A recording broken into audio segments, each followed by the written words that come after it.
Prokuroria e posaçme kundër korrupsionit dhe krimit organizuar, SPAK, ka mbyllur hetimet për ish-kryebashkiakun e Kavajës Elvis Roshi, i cili është marrë i pandehur për veprën penale të shpërdorimit të detyrës. Roshi u paraqit ditën e sotme në ambientet e SPAK, i shoqëruar nga avokati i tij mbrojtës, Andi Skënderi, ku ju komunikuat zyrtarisht përfundimi i fazës hetimore. Çështja ndaj ish-kryebashkiakut ka një histori të gjatë që nis afro 10 vite më parë. Në shtator të vitit 2015, kontrolli i lartë i shtetit, KLSH, kallëzoi Elvis Roshi në prokurorinë e Kavajës, duke akuzuar se së bashku me 10 zyrtar të tjerë të bashkisë kishin shkaktuar një dëm ekonomik prej rreth 33 milion lekësh përmes procedurave të dyshimta të tenderimit. Sipas kallëzimit, shkeljet lidhen me tenderet për rikonstruksionin e qendrës së qytetit të Kavajës, ndërtimin dhe rehabilitimin e disa rrugëve, si dhe projekte të tjera infrastrukturore. Problemet u konstatuan pas një auditi të thelluar të kryer nga KLSH në bashkinë e Kavajës për periudhën janar 2013-dhjetor 2014.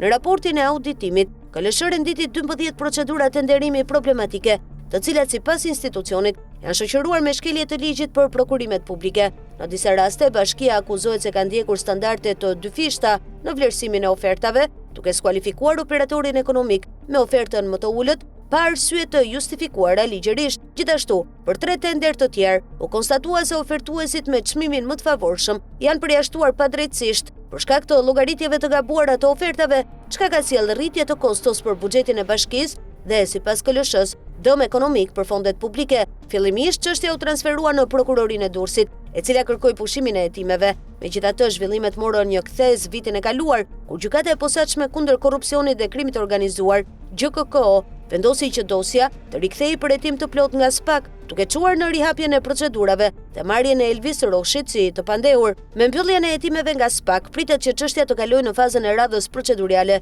ku do të vendoset nëse dosja do të dërgohet për gjykim ose nëse do të ketë zhvillime të tjera ligjore.